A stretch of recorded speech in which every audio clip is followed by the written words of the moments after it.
Dördüncü kameramızın obzoru Nurstaynalı dostlar. Hürmetli müşteriler, Göte'de Avstanovka geldik. Şu hürmetli müşteriler komplektin yanında 80 metre kabili, 4 megapiksel gece gündüz sütmeyen kamerası.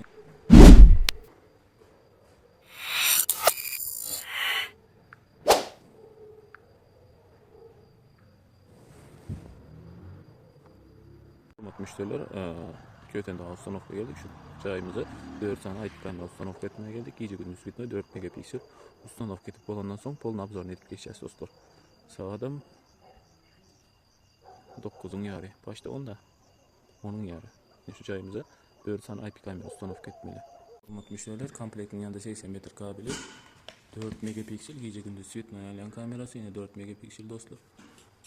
Alış arası kaçışsa somut, ıssa soğuk çidemli online sünürlü ustanovka edip balonumuzdan sonra polun obzorunu edip geçiyor. Yine hürmetli müşteriler, kameramız ustanovka edip olduk. Şu yalan şeyiniz var. Şu onun obzorunu alıyor.